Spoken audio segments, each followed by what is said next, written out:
Yo, what's going on, guys? Welcome back to Bullony Basketball. I am here with a very special guest today, none other than Courtside. How's it going, my man? Good, good. I'm glad to be here. Yeah, man. And I figured, you're a Bulls fan. I'm a Bulls fan. What other way to start than with the Chicago Bulls? Um, Probably not the best thing to start off with because they've been struggling, but you know, they've been kind of rough lately. And I guess I'll get your opinion first. Like, what do you make of the Chicago Bulls as of late? Just in my personal opinion, I think the season is catching up to them. They started with a very strong mindset that, this is our year. We're going to go win some games. And they've been exceeding all the expectations. That's literally the only way you can call it.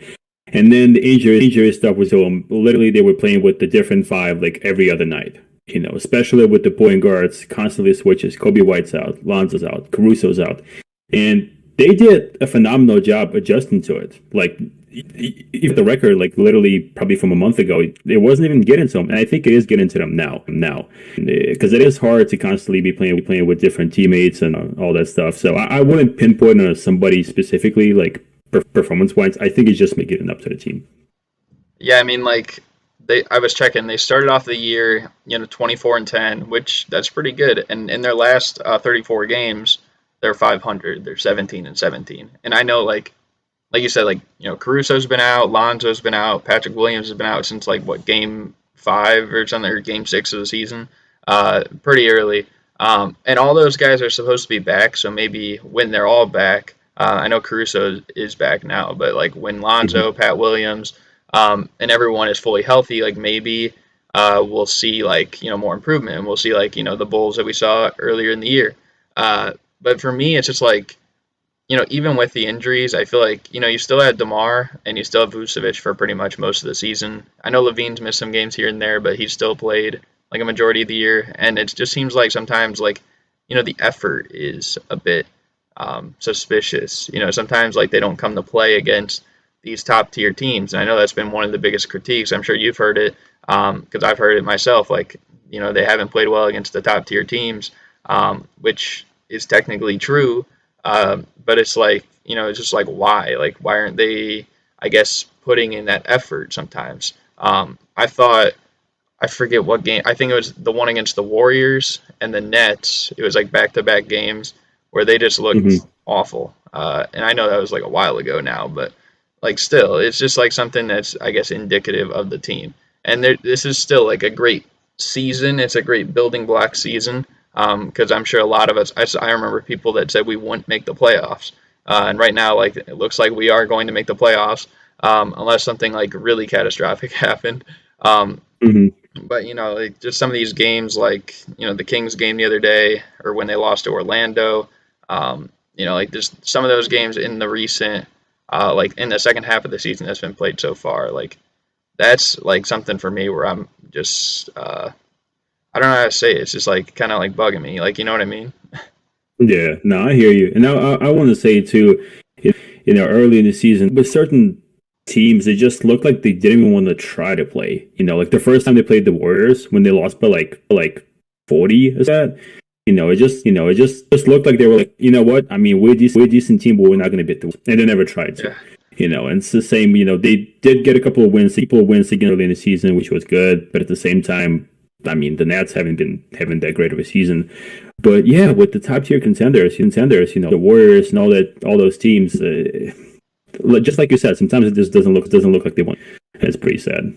Yeah, like I went to the Bucks game, the recent Bucks game where it was like the first one since the Grayson Allen Alex Caruso incident. And like Mhm. I mean I saw some of that too. It was just like weird, but and I don't know what it'll be. Maybe when everyone's fully healthy. I've kind of been critical of certain players, not everyone, obviously.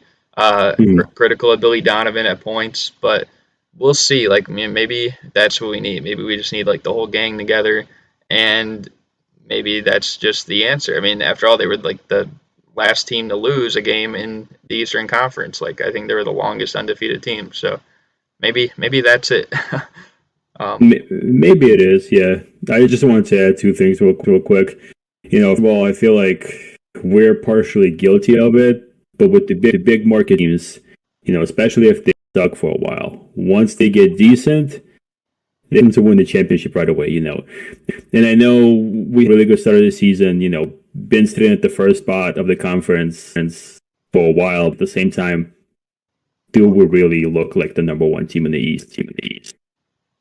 And even being a fan, it's kind of like we just jump to like, oh, we're making the playoffs. No, we're winning the freaking championship. And it's like it's good to have the high expectations, but at the same time, you got to keep it real. So, and the other thing too, I feel like the biggest thing comes when we play against some bigs. Not even right now when we're playing against the teams like when Sixers, Joe Embiid, like you mentioned, the Bucks with Giannis. Even early in the year, I went to the game personally. They were playing the Pacers. And that was like when the hype was getting back. They were winning so many games, and they got like lost by like 15 or 20 to the Pacers. When Sabonis was still on the team, and you could see Sabonis, even though the Pacers weren't really trying to win that many games this year, struggle against them because Vucevic, he comes and goes, has a bad game and then good game and then 5 bad games. So that's just kind of what I wanted to add. Yeah, I remember that game that you're talking about too, because it was like, it almost seemed like the Bulls can be stopped, and then they come out and like lay an egg that night. But I mean, I guess something that's a good and bad thing. It's bad because like you definitely want to see them win games, but it could be good to make a statement. I believe they have the toughest schedule remaining, so we'll see. Like, they got some guys. I think they play like Boston yet. I think they've still got another one with Milwaukee, Minnesota. I think they play Miami like a 4th time or something. So we'll see. And they play like Utah and Phoenix. They play Utah tonight, Phoenix coming up. So they'll have some opportunities to like, prove themselves like, okay, like we're legit, like give us some respect. But yeah, as long as they can capitalize on at least some of them, like they don't got to go like 6-0 or anything like that. But, at least some of them to make people be like, okay, like, maybe they're legit. You know what I mean? I would much rather face them that right now during the regular season and have this little slump doing so good, have this little slump and kind of have to come together and overcome it versus, having a really smooth regular season and then come to playoffs time, it's like, we get bounced in the first round. Yeah. I mean, that was kind of the Knicks last year. They kind of I was just about to say the Knicks last year. But no, I totally agree with you. I think like I would much rather prefer that than, the opposite scenario. But yeah, if you want, like we can move on. We could talk about a player that recently just came back. Has been one of the most impactful players this year. Although, like, his stat line isn't the most pretty thing on paper. But it's Draymond Green. We know him as one of the most important players in the NBA, and the Warriors in his absence, they weren't bad, but they were kind of just average. Like they were kind of just like a middle of the pack team, even with Curry and Klay Thompson. So I guess like I'll ask you, like, how important of a role do you think Draymond is going to play in their championship hopes this year? And I guess like his return, what do you think it means for the Warriors? I mean, just from what we saw in this stretch, and I was just on the show a couple of weeks ago talking about the same topic, what we saw from Draymond Green, because I feel like now he wasn't getting enough credit. Because Right. Obviously, we used to see Steph doing his thing, Clay doing his, KD doing his thing, and Draymond was kind of there, and he was one of the guys who used to talk the most. He came out there saying he was the greatest defensive player of all time. You can however you want, and he was claiming he was like the glue on the like that. And now that we got this stretch of the Warriors without him, I mean, he wasn't. And just like you said, the stats don't show it all, but the impact that he had on the team during the game, I guess it's just things you can't really measure with numbers. You just have to go and watch the game. But now, arguably, you can see as the second most important in the team. Honestly, I would put him ahead of Clay, and it's not fair to Clay entirely because he just came back from 2 years and he's hot and he's cold and all that stuff. But as of right now, the way they've been playing, especially considering we're in the beginning of the season and how cold they got once he was, it's safe second best player in the team. Yeah, and I mean, I think it all kind of ties back to like when the Warriors won their first title in this era, and their motto was like strength in numbers, and that was mainly because they had such a deep team.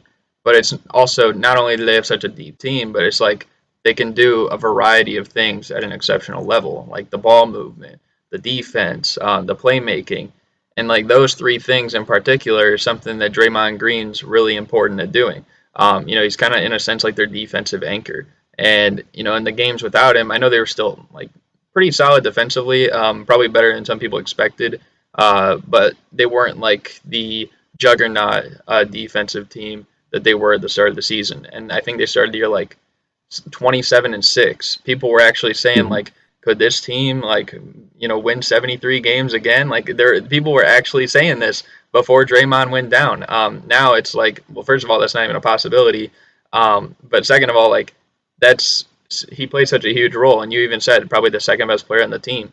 He's a legitimate, like if MVP was how it, I guess, is defined, he'd be up there every single year. Of course, like he's going to be a little overshadowed because Curry's the best player on the team, but he still deserves like his flowers in that regard.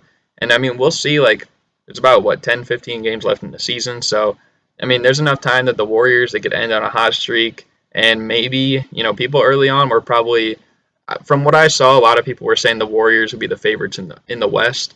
And since then, like Phoenix has taken a commanding lead in the standings. They're going to get Chris Paul back, so I think more people are leaning toward them. But if they go on a hot streak here, if they can kind of cut the gap a little bit, because they won't catch Phoenix, but they can cut the gap a little bit. They're playing at a high level. They got the experience, the championships. I mean, the tides could turn once again, and people could be saying like, you know what, the Warriors are going to be the team to beat in the Western Conference. Yeah, I mean, would you take him over the Grizzlies? The Warriors over the Grizzlies? Yeah. See, that's a good question. I think a lot of this year's playoffs is going to show like more matchup based scenarios. And this season, like the Grizzlies have given them like a great challenge. Of course, like they've only won 2 of 3, so like, and I think, well, actually, I don't think they play again, but like a lot of those games were close, and a lot of those games like someone was injured, so we didn't really see like both teams really at 100%. So I don't know, but I mean, it all goes back, last year in the play-in, like the Grizzlies got them there. So, who knows? Like maybe, if they play, I think it would definitely be a good series. It would probably go like at least 6 games. But I think with the experience, like more people would be favoring Golden State just because, they got 3 guys that are probably all going to be Hall of Famers. Curry is for sure, but, Clay and Draymond will most likely as well. And we didn't even talk about like Iguodala. He's a Finals MVP. He's missed some time too, and he'll probably be back by the playoffs as well. Yeah, that's true. And I think there's nothing wrong with taking over the Grizzlies. I mean, it's not like a ridiculous thing to say. Hey, considering how the basketball is in the playoffs, it gets a lot lower in Grizzlies, and Ja Morant plays really, really fast. So we'll see how he is a real player of basketball too. For sure. But we could talk about a milestone that happened over this past week, and that surrounds Greg Popovich, who is the coach for the San Antonio Spurs. He just set the record for the most wins in NBA history for a head coach, passing Don Nelson. So, what do you think this means for like the legacy of Greg Popovich and everything that he's accomplished over his 20 plus years as the Spurs head coach? I mean, it's an insane accomplishment, and coach probably one of the best you can get. And it's crazy to imagine, 4 or 5 years ago when the whole band of Spurs Big Three, with Manu and Tony Parker, and when they were all slowly retiring and moving away, Tony Parker went to Hornets for a reason. It's still one of the most bizarre things we've seen in the NBA in a long time. When the whole Big Three was falling apart, it was kind of expected he's going to go as well. He's not going to stick for the rebuild. He's not going to coach some bums and, scramble to get, 25, 30 wins a season. And he stayed. And not only did he stay, the team never really went into like a full-blown rebuild mode. They still were competitive. They're competitive now, even though you might argue they got better personnel. But there were some seasons they've literally had nobody. LaMarcus Aldridge and DeMar DeRozan. I know now we all love DeMar DeRozan, but looking at him like a year or 2 years ago was, Hilaire, who was like heading towards the end of his career, to the point that people are with the Lakers, he's not going to make any difference if he get him. He was almost signed to the Lakers on like a middle level exception. And now he's an MVP favorite. It's crazy. But the fact that he's stuck around, he really showed that don't matter. In the era of NBA where now people Nash, no offense to him, but we know how this whole thing with the Nets when they kind of just went and picked Steve Nash and Kyrie went and reckon say like we don't really need a coach. He's just going to be there. We'll figure it out. Yeah. And part wrong, but at the same time, the game of basketball is still a coach, and Popovich is how much of a difference a good coach can make. Yeah, I think he's probably got now, especially with this milestone, probably going to be known as the coach with the longest tenure of like dominance, because I can't really think of another coach that withstood it for as long as he did without ever leaving his franchise. Like Red Auerbach would probably be up there, but of course, like I think he kind of like came in and left with Bill Russell, so or at least around that time. So yeah, I don't know. I think that it's definitely huge. I like that he said it's something like for the city and it's multiple people get praised for this because, like you said, like obviously Tim Duncan and Parker, Ginobili, David Robinson, Kawhi, like these guys also had like huge parts in it as well. So I think it's kind of cool that he wasn't like being selfish about it at all. But yeah, I think that he definitely deserves his flowers. I think it's kind of a shame that like in recent years, like he's kind of not been given that same respect. He led the team, with DeMar DeRozan and LaMarcus Aldridge. They were pretty competitive, like in the playoffs the one year, and like they made the play in like the past few years. So I don't know. It like you got to respect the fact that like he didn't. Well, first of all, that like he's kind of deciding his own.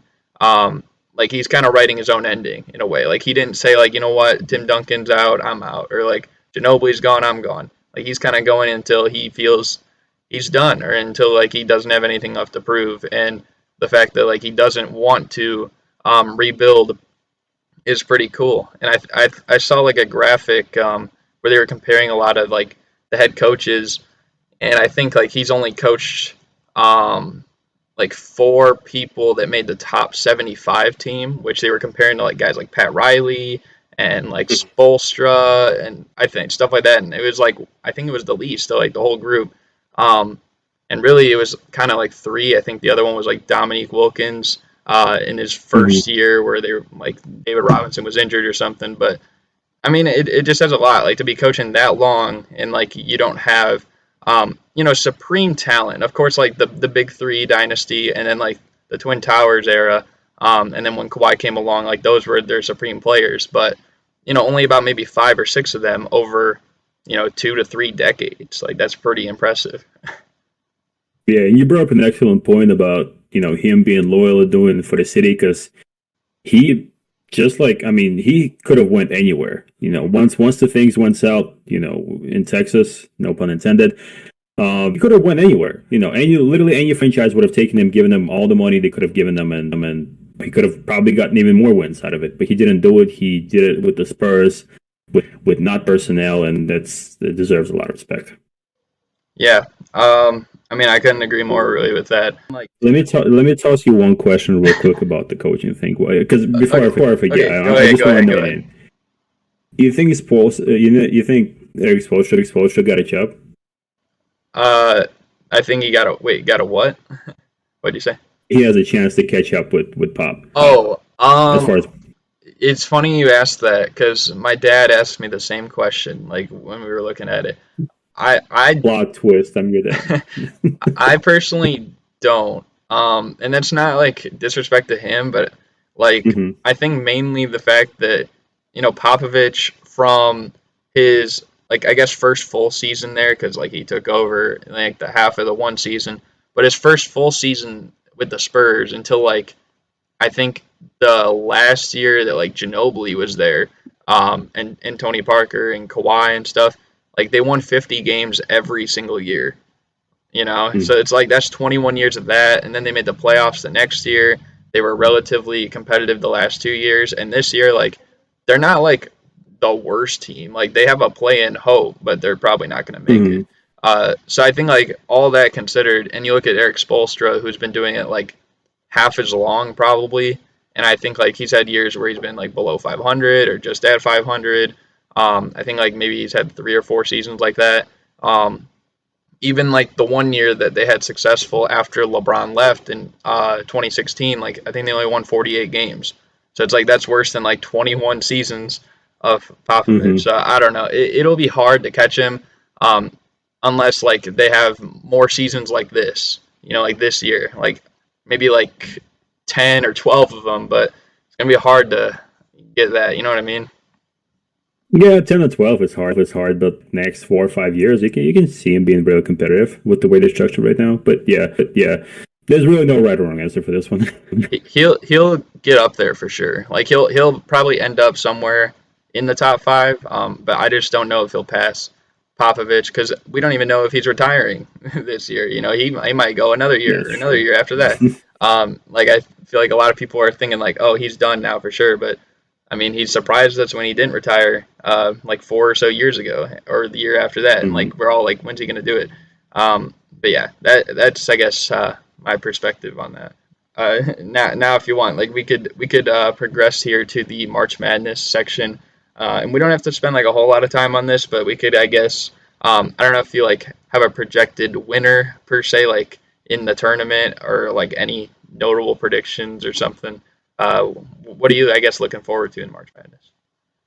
College basketball in general. March Madness is a time for me to really kind of start watching college basketball. Well, I'm guilty of saying that. You can feel free to roast me, but I don't have much attention to college basketball. March Madness is a time for me when I start watching it and kind of get myself familiar with all the upcoming draft class and whatnot, and kind of pick my favorites. Obviously, all the Illinois schools are the favorites just to win it all in Mike's at least. But I wouldn't give any betting advice. Let me put it there. Yeah, What about you? I'm kind of with you. I think like college basketball, especially like this time of year, like this is like probably the most hyped up tournament in all of sports, you could argue. But yeah, I think it's it should be pretty fun. I personally think that Purdue is going to win it all, which might be kind of bold because they're not like the top dog. Like I think like Gonzaga has the best chance to win, but I'm rolling with Purdue because they got like a lot of size. Um, they got Jaden Ivey, who's not bad, and I've learned something too, like that. He's kind of up there as like one of the top prospects, but I've learned to like never pick like the number one or the number two overall pick because I've done that. I did that with like Jabari Parker. I did that with DeAndre Ayton. And now it's like, I'm gonna pick a guy. He might be like a lottery pick. He's probably like top five, top 10. The team is solid Hmm. around him. They got size. They got defense. So that's, I guess, why I think that they'll go all the way. But I mean, who knows? I was thinking about two picking like Wisconsin Duke, but that'd be like a rematch of 2015 when like I think it was like Jaleel Okafor and Frank Kaminsky in the Hmm. championship game. But yeah, I don't know. You got any other like final thoughts? I guess about it. No, Duke definitely take it there, but really good point about not always picking the best team. Even in the recent years, Zion Williamson, one of the most hyped up prospects of all time, and he did it done. So that's something to learn for everybody. Yeah, and I know a lot of people. I think like Baylor had like the second most or like third or something most people picking them. But again, like they won last year, and I saw something like I think the last whatever like no team has won in like over a decade that like went to repeat. So yeah, Hmm. it's just like interesting facts like that that makes me like I don't know, like who am I gonna pick? But again, it's like all single elimination tournament. But it should be fun. Like you said, I think most people get like they start actually like watching college basketball and to the point where it's like now they know like okay like this guy is gonna be like a top level NBA prospect or this guy might be the Jimmer Fredette or something like in the tournament. Um, but yeah, I guess that's always like the best part probably about March Madness to me at least. 100%, 100%. But yeah, if you want, we could transition to the NBA trivia game. So, I mean, I'll redo the rules so you'll know like what's going on. Basically, Okay. there's gonna be 5 questions, and each question has like 5 hints to it. And if you guess whatever thing about the NBA it is in less hints, then you get more points. So, say you use 1 hint on the question, you get it right, 5 points. 2 hints would be 4 points. 3 hints, 3 points, and it keeps going from there. You get 3 guesses and 2 skips on each question. You use the 3 guesses, you don't get it right, then you get 0 on that question. So that makes 25 possible points. And then at the very end is a bonus question, kind of about me in the NBA, but there's no hints to that. It's just like one random impossible level question to possibly make 30 points. But yeah, that's basically it. So are you ready? What's the highest someone ever got? The highest someone ever got was 13 as of right now. Um, Ooh, okay. they are kind of hard questions. I will warn you, but 13 is very possible you could beat it. So we'll see. Okay. All right. So starting off with the first uh, question. Now this is a current NBA player who was drafted by the Phoenix Suns. And again, you get 3 guesses and 2 skips. But yeah. Okay. Devin Booker. It is not Devin Booker, unfortunately. So that's fine. Like Okay. only 1 strike. You still get 2 more guesses. So here's the 4 point hint. This guy once said that Chicago has the most obnoxious fans. Ooh, I feel like I've heard it somewhere, but I'll do another hint. Okay, so the third hint is this guy is tied for the second most franchises played with in NBA history among players who have ever been an All-Star. Who have been an all-star? Yeah, not like Uh, just in general, but like of the people that's been an All-Star, he's played on the tied for the second most teams. okay. Well, it's not a guess. I need to clarify something. Is Joe Johnson considered a current player? Because he Um,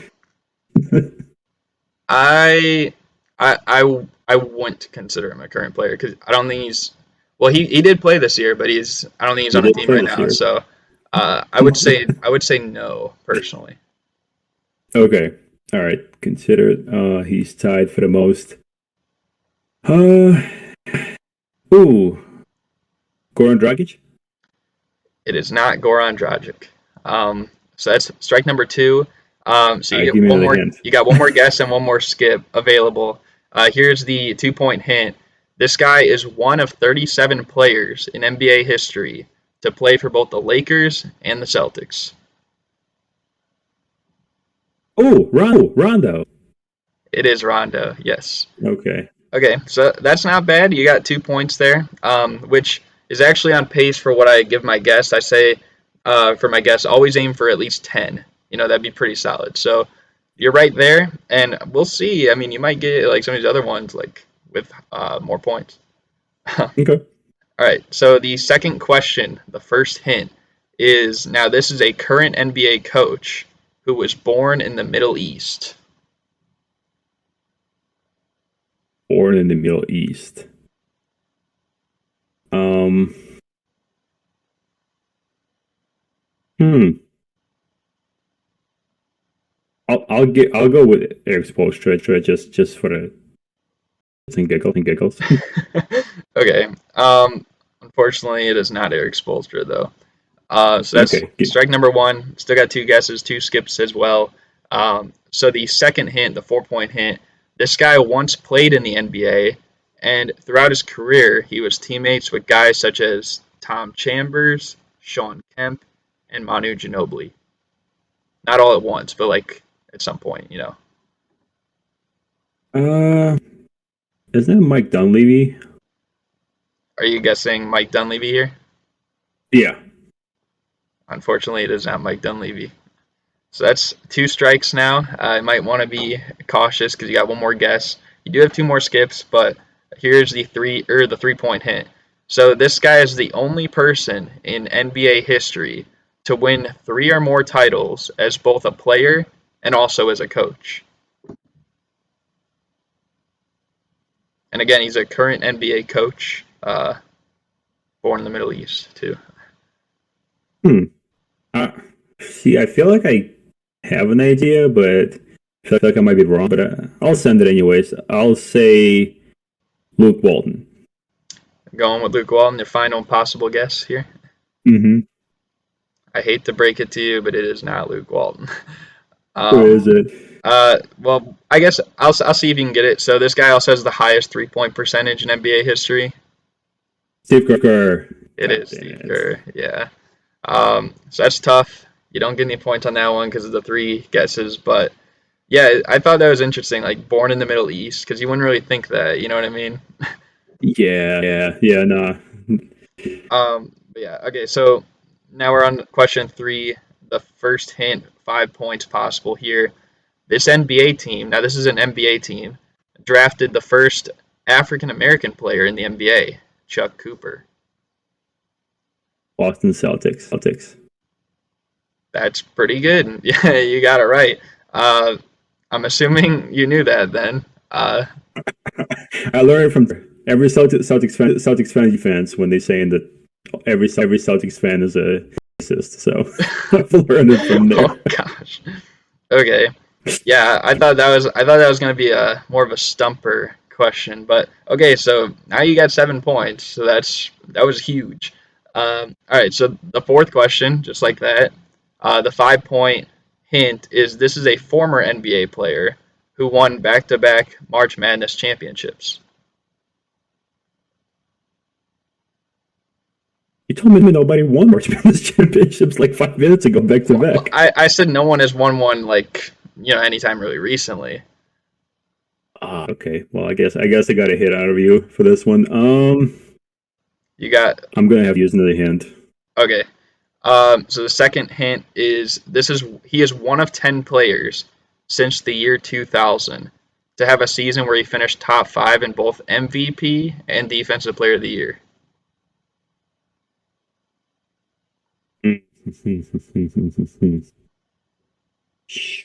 Let's do one more. Okay. So the third hint is okay. The third hint is one of his more popular nicknames is Sticks. It's definitely not a player nickname. I'm not gonna lie. uh, I've never heard anyone call him this like when he's been playing in the NBA, but off the court, like some people do. So, mm, I've hit him there, but I still have a hint, right? well, you already used two skips, so you can just guess freely now. Like you can throw out a guess if you want. Okay. Oh, I got you. I'll say it's a weird one. Stefan Marbury. It is not Stephon Marbury. Okay, so the fourth hint, chance at 2 points here. Despite Marc Gasol being the Defensive Player of the Year in 2012-2013, this Mm-hmm. guy, along with Tyson Chandler, tied in the voting to be the co-center on All Defensive First Team. Um,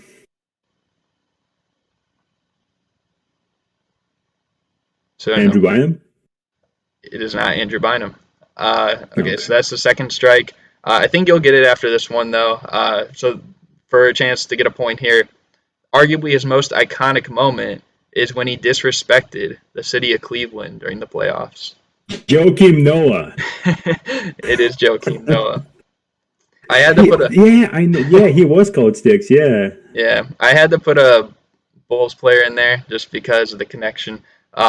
But yeah, I feel like not a lot of people called him that like when he played, but he definitely has that nickname. Like that's his Instagram handle and everything. It's like Stickety13 or something like that. Um, Mm-hmm. so yeah, and like people call him that, but like the commentators, like I never heard like Stacey King or Neil Funk ever really say, "Oh, here comes Sticks." um, but yeah, so you got 8 points right now, which is pretty good. There's one more question, and then there's the bonus question. So here we go. Okay. The first hint on the fifth question is this is a current NBA player who won the first ever Jerry West Award. Ooh. Damian Lillard. It is not Damian Lillard. So that's strike number one. The second hint is, as of today, this guy is currently a one-time All-Star. Not a lot of All-Stars. I will do another hint. Okay. So the third hint is this guy attended Montverde Academy when in high school.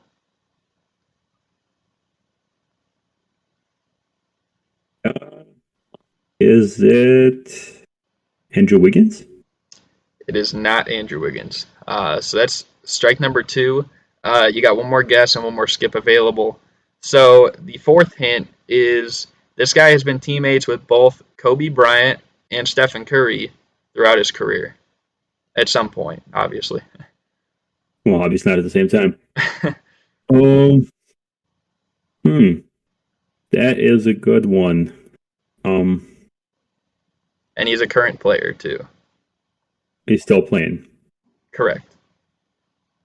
Ooh, I think I might have gotten this. D'Angelo Russell? It is D'Angelo Russell. Yes. And that's pretty big because now you're sitting at 10 points, right at the goal. But, we still got a bonus question. If you get the bonus right, you're on top of the leaderboard right now, which is pretty good. So are you ready for the bonus? Yep. Born ready. Okay. So, again, there's no hints on this. It's just a random, guess of anything. So here's the question. So outside of the Credit One Union Arena in Chicago, also known as like the UIC Pavilion, I got to meet a retired NBA player after watching him play basketball there. And when I met him, he was in the midst of an MVP season. Who was the player? Derrick Rose. You guessing Derrick Rose here? Mm-hmm. Unfortunately, it is not Derrick Rose. That's why it's the impossible level question, because I said he was in the midst of an MVP season. I watched him play basketball there. I was watching the Big Three, and he was in the midst of an MVP season in the Big Three. The correct answer, Rashard Lewis. That's crazy. I went to the Big Three game here in Chicago a couple of years ago, too. We might have been at the same arena at the same time. It might have been. Was it the first season in the Big Three? Or? No, I think it was the second season. Oh, then I don't know if we were. Because, I went to the first year, and I got to – it was kind of cool because, like, I remember, like, Allen Iverson was still there. Like, he did, like, the first year. I didn't get to, like, meet him or anything, but I got to see him, like, walk out. Scalabrini, my guy, I met him a few times, but, like, that was, like, the first time.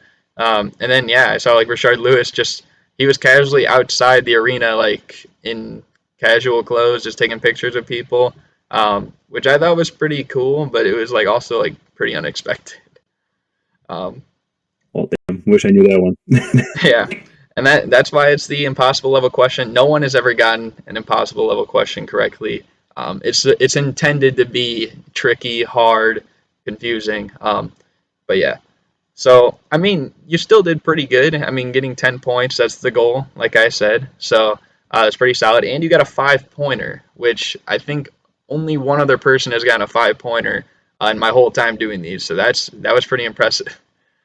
It's the double MVP. For sure. But yeah, I mean, I think that's basically going to close out everything for the show. Hope you guys enjoyed, and thank you guys for watching.